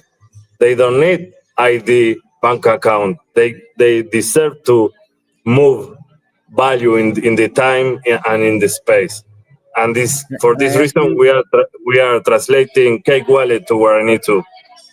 Oh, are people, is the easiest path early on to use stable coins? Is that the one that people we gravitate to? For example, if I will need to move to fiat, no, I have crypto, and in some point I need to move to fiat. Sadly, I need to exchange to USDT, and USDT I go to a merchant, and he give me a Guarani or dollar in cash. But if I say, can I send you BTC, for example? Please give me USDT because the liquidity is USDT. Then in my reality, I use, for example, Trocador app every time to change to USDT and vice versa. If I want to buy Bitcoin, it's not so easy. It's more easy to me go to a merchant, give cash, they give me USDT, and I swap from Bitcoin later. This is the easy way. And the majority of the liquidity to go in and go out is Tether. Tether, yeah. The Federal Reserve 2.0. Well, I mean, do you feel that that's step one, though, right? Like, it gets people used to using crypto, let's say a crypto wallet, even though it's dollar based. I mean, it's a step in the right direction, don't you think? Versus your local currency? Of course. I will give you an example. A merchant of Paraguay that buy from China send USDT in 1 second. He pay $1 of commission, and they don't have all the commission and the delays from, imagine, the Paraguay from China. How many banks they must to pass, and how many fees, how many time, how many fees. And in 1 second, send $50,000 to buy merch from a Chinese guy, then send the merch to Paraguay in 1 second, and done the taxes, boys, they can see. Right. Well, yeah, I just even think, like, we were looking at before you came on, we were talking about just the US dollar versus even your local currency. Again, I'm not a US dollar maximalist, but what I see is that if people in the country resolve a problem, is a reality. Like Paraguay has lost half of, it's basically half its value versus the dollar. The Paraguayan Guarani has lost half of its value versus the dollar, much less crypto, right? And if you see the Argentinian peso, you cry. So do you think that your local currency, are your local governments down there, are the regional, the country, the national government, are they very aware of this and trying to crack down at all? Or is it just pure corruption and they don't care? Yes, a lot of. For example, look this case. We have in Paraguay the electricity is cheap. We have a lot of miners, but if they think like a real businessman, they increase the value of the electricity from the miners, but they sell very cheap to Brazil. when you sell very cheap to Brazil, you don't own nothing because you sell the electricity and no more, and you receive the little value. But if you increase you put more charge in the miners, first they generate work into Paraguay. They pay taxes. They pay how you say when you import an ASICs, you must to pay this kind of taxes. Duties. How you call it? Yeah. Import duties. Notice, worker, infrastructure. You must create a farm, and for example, a lot of electricity equipment they manufacture it in Paraguay. And for example, it's more intelligent if the government have a business and not be some corrupt. Is okay. We put a better price for you and call a lot of miners because we have Itaipu that is a water generator of energy. Hydroelectric. And hydro. And the half of this energy belongs to Paraguay, the other to Brazil. And for contract, if Paraguay don't use his energy, they must sell very cheap to Brazil. Paraguay only use 10% of this energy, and they must use because you don't put in a battery, no. And if you don't use this 40% of the energy, you must sell very cheap to Brazil. Then, which is the intelligent decision. Okay, this 40%, I don't want to sell very cheap to the Brazilian. I want to say, coming miners, I want to sell more higher than Brazil, but no so higher.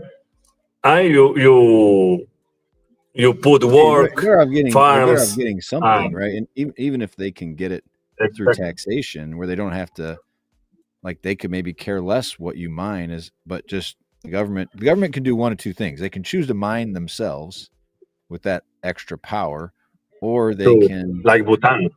Yeah, or they can just let somebody else do it and tax that person, right? It's like indentured servitude. Like, you can use my electricity, but you're going to pay me a fee. That's better than giving it to Brazil, basically, or giving it so cheaply to Brazil. That's interesting. That's that whole nation, that whole nation state fight. That, you know, that one guy who I don't like, Jason Lowry, thinks is coming. But yeah, I mean, it makes sense. If you have a country that is energy rich, then it will help you build infrastructure. It funds your ability to actually build high-tech infrastructure in a fair way, right? And it's an infrastructure that keep in the country. Yeah. And for me, I have a future vision of the hash rate, that if you build in your country a hash rate infrastructure, in the future, maybe we can have another uses. And it's important, like a hash war in the future, if your country have a hash rate infrastructure, it will be important in the future, I think. Yeah, let's hope it doesn't become a hash war. Let's hope it becomes a collective recognition that we all want this to survive, that this is beneficial for everybody. But the big governments are going to have a hard time with this. You know, as long as they can make money, they're okay with it. But I think it's not, you can't sustain it, right? Like, if Paraguay might need to just get on board, or they're going to fall behind. That might be the mindset. Do they have a lot of mining in Paraguay already? Are there a lot of data centers that mine Bitcoin? Yes, we have. How many? But do you know which we can have more? How many there are? Yes, for example, Penguin is very famous. Bitmine, I know they are mining here. Eight Hat is the name. Eight Hat. This guy are coming. I don't know, but another private minings are, but they are not famous like the name that I tell to you. Yeah. But they are. No, I know the Bitmine, the Bitfarm.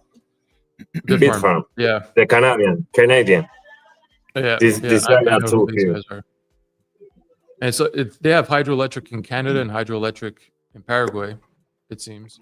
No, and when we are talking about green energy, clean energy, is Itaipu, the hydroelectric, is water energy. What do you want? Yeah.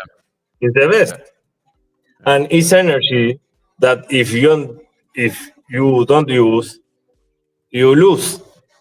Mm-hmm. You can storage. Then how are you? And it's stupidity. Don't use. Sorry, my English. No, you're okay. No, we understand. No, but I'm reading about. When do you say the about the Guaranis break? I think all the fiat money is break and is down. But for me, I say this example for the people. We have all the same disease. For example, the Argentinian peso of the Turkish lira have a terminal cancer. The dollar have a cough, but we have the same disease in different. And I have another example. The fiat system are all swords. For example, swords. Yeah. Word, yes. For example, the dollar is the Conan sword. The yen is the samurai's sword. The Venezuelan money, the Bolivar is a little knife. I don't know. But when we are talking about Bitcoin and other coins, we are talking about AK 47. 47? Yes. And if you have the sword of Conan or a little knife, you can compete with an AK 9mm. Then you don't have opportunity with your fiat system. Here's just so we're aware. Hang on. This is the Argentinian peso in the last decade. Yeah. So it's parabolic, eh? 8 to 1 to it's pumping. 1,000. Yeah. The dollar is pumping. You got to inverse it, Grant. You got to inverse those values so it doesn't look like it's a good thing. Let me see here. Hold on. But yeah, it's like Argentina took the knife and they put it in themselves. It's like, don't do that. Take your own. Use on the bad guys. You know. So one peso was worth 16. And look at this, 16 cents back in 2007. Yeah. The Haktua coin looks good compared to this, and now it's 0.001 from 16. How's it done in the last year? Like, I wonder how under Milei it's doing. It's down 160x. 1/160th of its value 15 years ago. Not to mention with the dollar's down versus like real goods. So like the dollar, you think a dozen eggs went from $2 to $4, you're upset. Their price went from $2 to $320, and then even worse than that, it went in half again. So theirs went from $2 to $640 in their old peso. In the last year since Milei's come on, it's doesn't look much better. Yeah, but it's stabilized. What's your perspective, Ernesto? I'm curious what you think of the situation in Argentina. A lot of people have a lot of hope with this guy Milei, but I don't have. For me, it's another liar politician that only think in himself, and for me, it's not a good guy. Maybe they can improve some of the economy, but for example, they say they don't have money and they cut a lot of things. That is good, but if you cut all, it's not good to if you have the half of the population that is in the misery. Okay, you must stop to give away some food that and this thing that is you reproduce this thing of don't work, don't have a work and you reproduce this. Help me, help me with. You understand that I want to say? If yeah, you reproduce the same issues that you had before. A side style of life, but if you could all and you have a kid that if you close he where he received his only lunch that they will receive, you are killing this guy. You can do this. You must do in steps.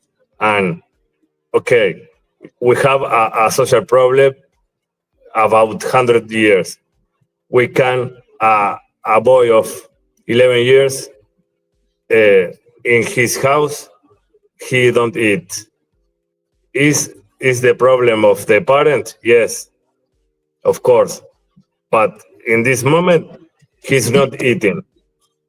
And if he will go to a free lunch place and you could this, in this moment you are killing. You must create an alternative to empower this kid that they don't need to go to a free lunch place and they can study and buy his own stuff. But it's a process. You can't say, okay, because this guy, the narcotraffic, say to him, okay, nobody care about you, your parent, the state, the people, nothing. Come on, come and work to me. I pay you and give you a glass of milk if you sell me this stuff and you put your life in risk with this gun that I put you in your hands. And for me, it's a process that you can do the motosierra that they say, cut. Okay, cut, but why don't cut the other motherfuckers that are high and you cut the more the change slab on the more weak? It's okay to cut, I agree, but don't cut the day to other. And when you have people that don't have the tools, and it's your relation help to give these tools. That okay, we have money. We are in green in the sheet balance. See, of course, if you don't use nothing of the money, if you don't use to build nothing, and you don't, I am okay in my sheet balance. Of course, if you don't put anything of money, me too. I am rich. If I don't eat, I don't take a shower and don't pay the light, and I am green in the sheet balances too, personally. Understand the idea that my English sucks or no, I think what you're trying to say, and maybe Animal, you can have an interpretation as well, is that like being rich in paper is meaningless, right? Like you have to eat, you have to live your life, and do you feel like that's why some of the stuff like the number go up doesn't mean a lot to these people?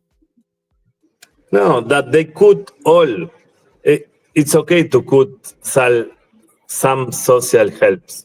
I agree, because it's not good, because you cause inflation and you cause parasite people that they don't want to walk. I agree, but you can't cut all. And it's kind You of like must a chicken and egg problem, right? Like how give do you the tools to these people be sovereignty. If you cut all, you kill the people. Right. But it's like, how do you, because you need an economy to support this, right? So you're saying that, yeah, people need to be enabled to create their own, I guess, destiny, to find their own work, to get educated and whatnot, and to be productive members of society. Exactly. At this point, the economy is so poor that there aren't those opportunities, and that, you know, even if you do get educated and you do work hard, the opportunities you get might not give you, I guess, you won't get paid as much as you will in you know, Canada or United States, for example, right? So it's kind of a chicken and the egg problem, right? You want to have your population able to be productive, but you also want them to have a place to be productive in. Yeah, it's kind of interesting as an issue. It does feel like it's a sad problem. It does feel like Bitcoin mining, Litecoin mining can be ways to bring resource from the rest of the world, right? It of course balances things out a little bit. Hey, can we build a real industry that funds good power production? I mean, electricity production is a huge part of having a modern economy. You know, if you don't have good infrastructure, you can't build factories, you can't build good roads, right? So here's a way for some of these countries to get on board, start mining, realizing using some of their natural resources in a way that doesn't require them to, you know, write a contract with the United States or with Brazil like that. Like in the future, why write that contract with Brazil when I can just produce the energy and monetize it almost immediately and actually incentivize? And you can subsidize the cities. For example, we have a model that we will build a city, then we search how to put electricity, and it's not cheap. Why we can do the other side? We search, we pick up cheap electricity that is in the air. We put the miners work, and we build the city around this miner. Mm-hmm. And then the miners, is not a problem for him that this city, the electricity is cheap for the people, because for the miners it's not a problem. It's not a cost in this kind of city. Put a cheap electricity for the locals that live around this miner. So and you have a real circular economy. It just makes you realize there's an abundance of energy that's been untapped. And you can use the derivative. I think we lost. I will give you an example. For example, in Paraguay, we have a miners that use the heat of the ASICs to mangoes. To how you say with mangoes? You withdraw the water to the mangoes with heat. So for farming, so you have an ASIC powered mango farm? Is that what I understand? Hi. Such as the you have mango. an ASIC powered mango farm? That's pretty cool. They use the heat of the ASIC. They withdraw the water of the mangoes, and they sell the mangoes to Europe, and they have other income. And you are really used the ways the You're cutting out a little bit, Ernesto, but you know, just kind of sum up. And yeah, don't apologize. I don't know why. It's fine. I'm understanding what you're saying. There's other ways to use this power and to use mining. Now I put the datos. I put the Wi-Fi because I am Paraguay and the internet sucks. because we are South Americans. Well, it's really encouraging. Then what no, we can use all the energy. I would search the word because I am suffering. While you do that, I just want to tie a parallel to Saudi and the UAE, right, where they, are super rich off of oil. Their populations, if you're a Saudi or UAE national, aren't you guaranteed some kind of a salary? Aren't you, like, if you're born into this country, you're financially independent at that point on, right? And I wonder if something similar can happen in these developing nations that have access to cheap hydroelectric power. If their governments play their cards right, invest in mining infrastructure, and attract miners, and maybe even, mine for themselves like they do in El Salvador. If at some point the national treasury just becomes so wealthy that people no longer have to pay taxes and in fact collect a salary. Yeah, exactly. And for example, in Paraguay, with this cheap energy, for example, we can be the mecca of the ASICs operator.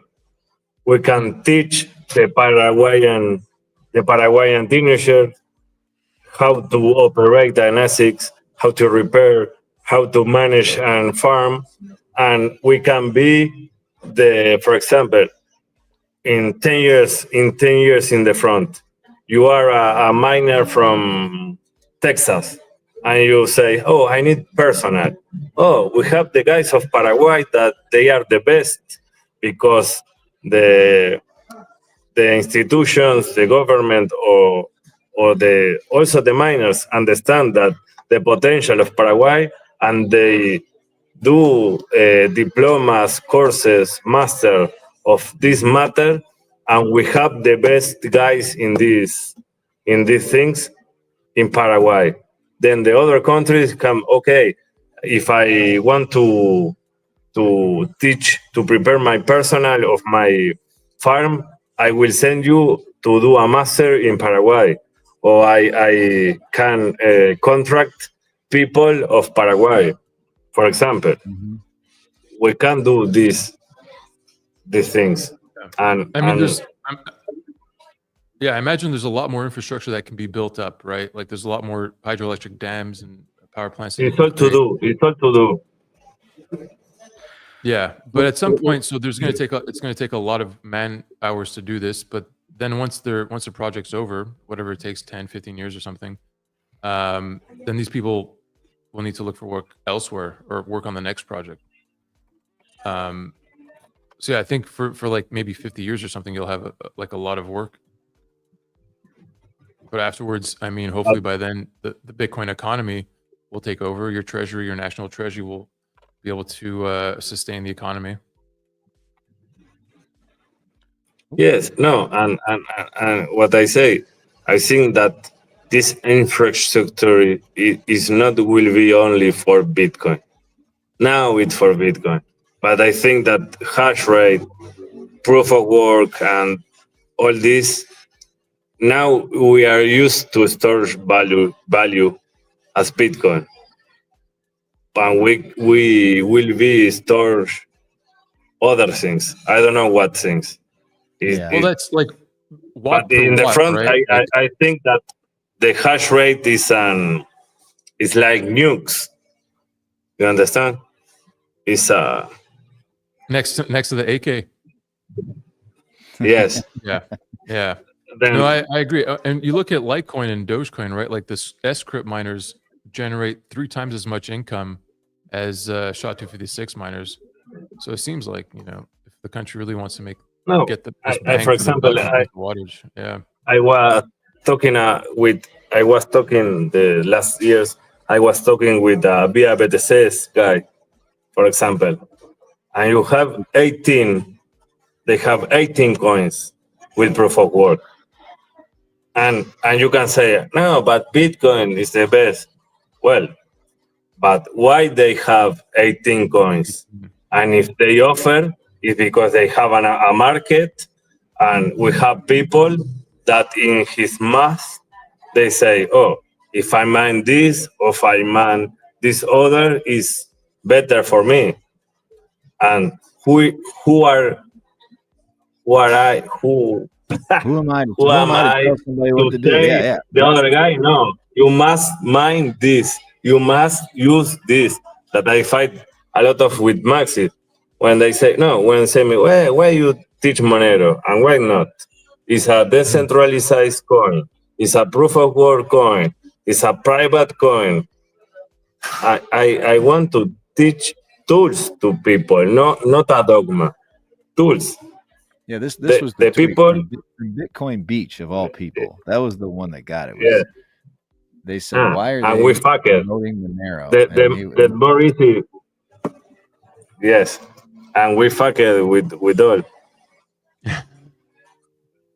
We support Bitcoin only. We've always been explicitly clear about that. It's like, it's so anti-free market. Why? I think that's the part, like you just said. Who am I to tell somebody what to do?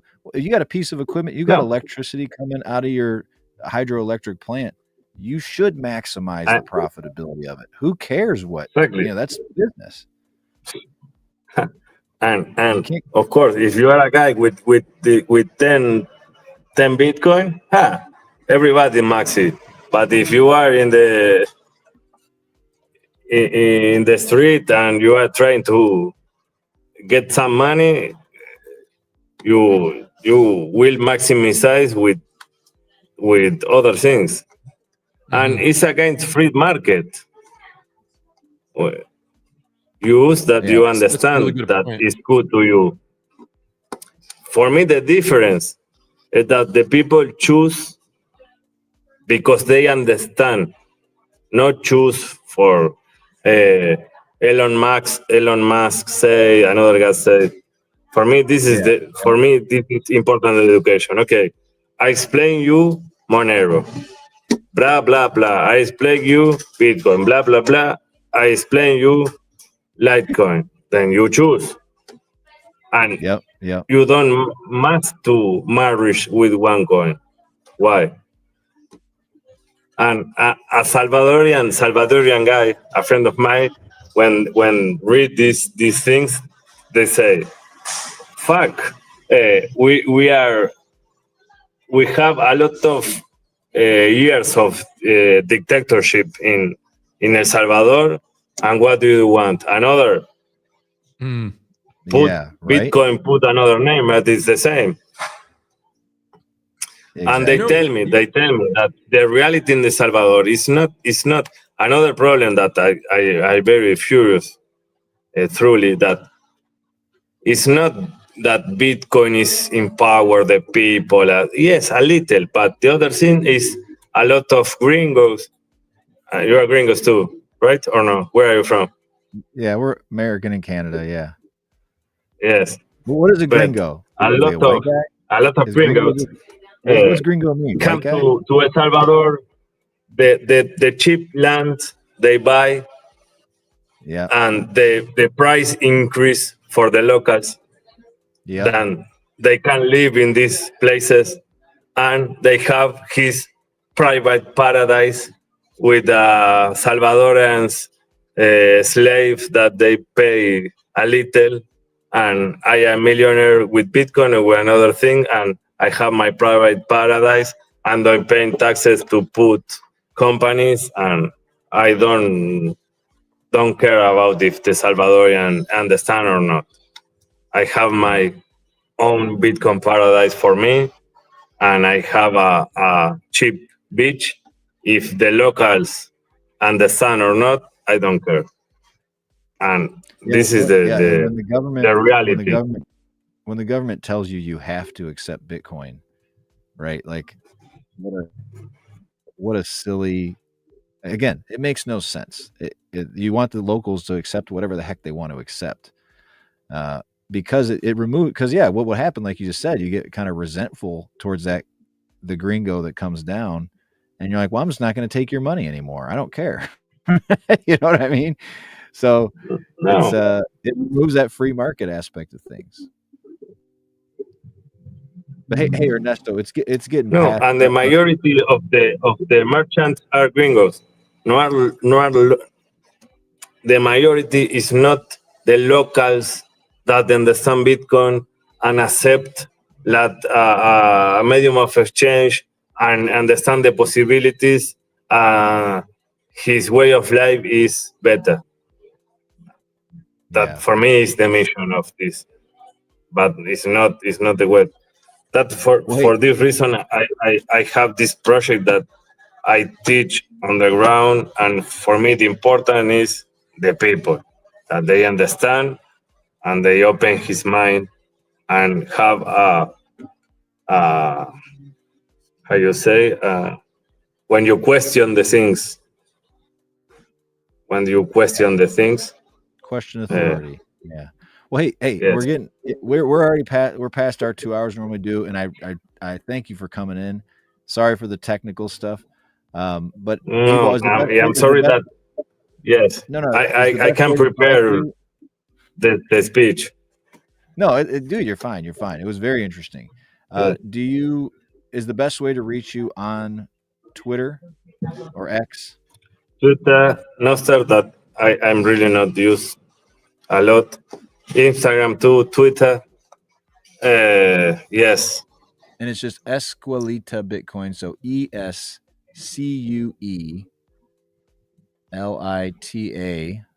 BTC. That was a lot.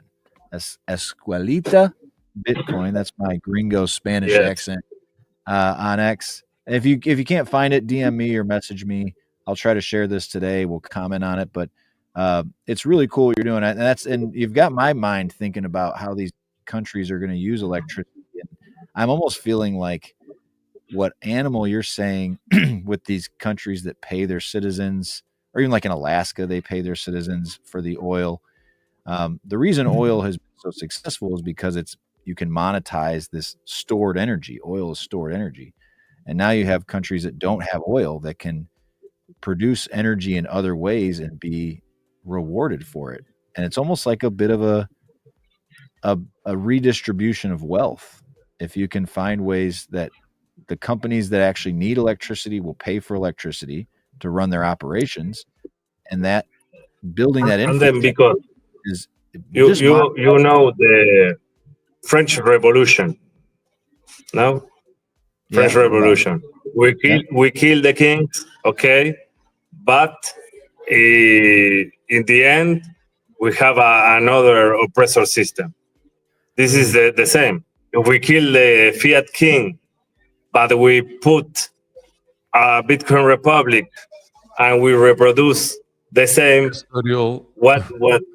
No, the important is to empower the people, to give tools to the change is better of life. If not, we have an elite Bitcoin class and the other sucks, it's the same. Yeah. Here. All right. Well, hey, I think we're going to end the live stream anyway. Yeah. So, well, here, why don't you, if you don't mind, you take off, and we appreciate you coming in. No, of course. Have a good one. We'll talk in private. We'll have you back with some more preparation next time. All right. Yeah. Have a good one, Ernesto. I appreciate the space. Big hug. Yeah. Thanks. Thank you. All right. I just cut him off. I don't know if he can still hear us or not. I think he's leaving. Yeah, that got my wheels turning, man. I'll tell you what. That was like thinking about, will governments be incentivized at some point, like people talk about, to front run it a little bit, to front run other countries? It depends who's really in charge. Is it the banking cartel or is it the people? Right? Like, yeah, we'll see. Because it is a question to see now who will get to the energy first. There are some countries that don't have access to anything except for maybe solar or wind, right? Hydroelectric isn't available anywhere, and I think it's one of the most dense sources of renewable emission-free energy. Mm-hmm. I know in China they're building a lot of Gen 4 power plants, those micro plants. Yeah, I mean, it would be pretty wild to be able to replicate what the Saudis did with their oil, with Bitcoin, Litecoin, or proof of work. Is it possible? Is El Salvador going to be the first country to do this? I don't know. Remember, I think in 2021, Charlie Lee went down to El Salvador with John Kim and Alan Austin.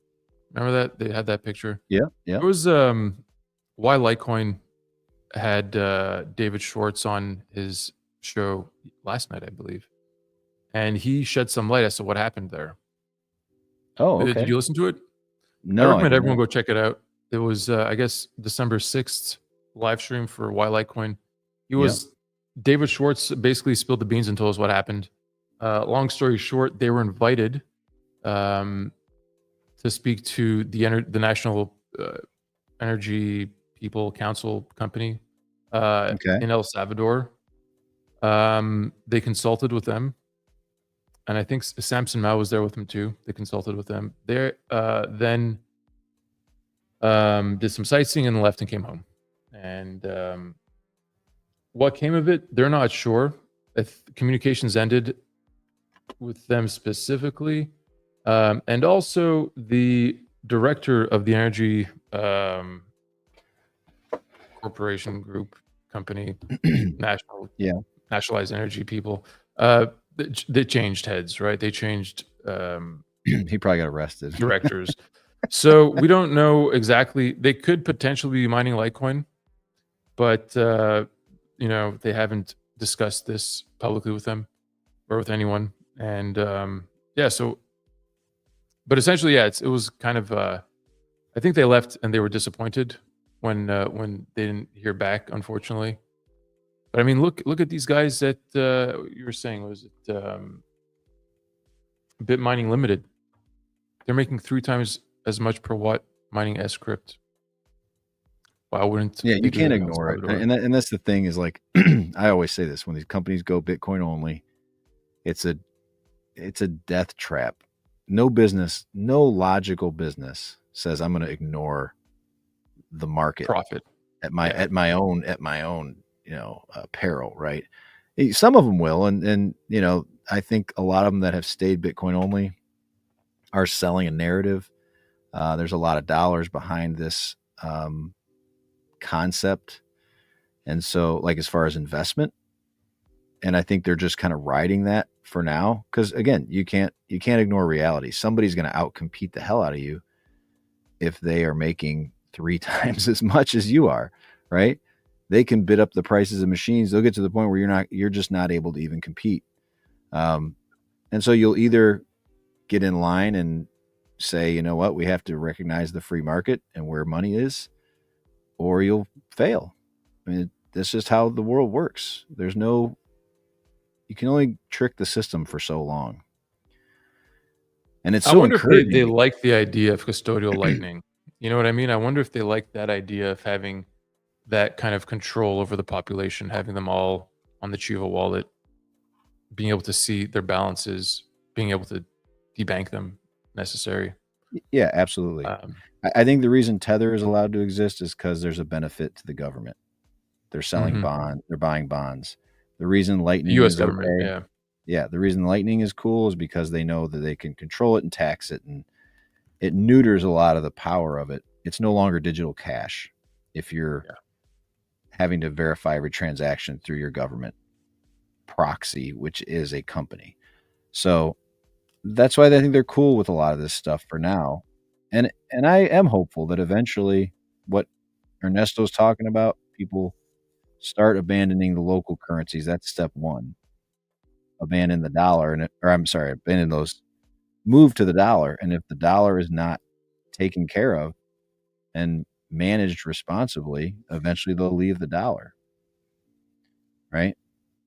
But I think even then, the fact that these countries can monetize these cryptos, that's a big advantage to a lot of countries that are isolated from the world as far as being on the international stage, and they're taken advantage of because they can't, they can produce this energy, but they don't have anywhere to sell it. Like he just said, they're forced almost, because Brazil's the big big kid on the block. They're selling it to Brazil super cheap. It just it makes you beholden. China goes into a lot of these African countries and builds a lot of infrastructure for them, but then they're beholden to China. Maybe they don't have to do that anymore. They can just monetize their own and start taking advantage of that power production on a global scale instead of just this little regional, the regional place, right? They can sell the coins that they mine. All right, we've gone way over, but I don't even know if anybody's listening anymore. It's been a long one. Everybody, I appreciate you guys coming in every week. We're going to try to do Litecoin poker at least once a month. If you want to join, let me know. We're going to try and get some bigger names, hopefully. No offense to the people that have already been in there. But yeah, you got anything else you want to add before we head out, Animal? No, man. Have a nice day. Go get some sunlight if you can. Oh, yeah. Get some sunshine. All right. Yeah. Bitcoin to the moon. Dogecoin to Mars. Litecoin to Uranus. Everybody have a good day. Bye-bye.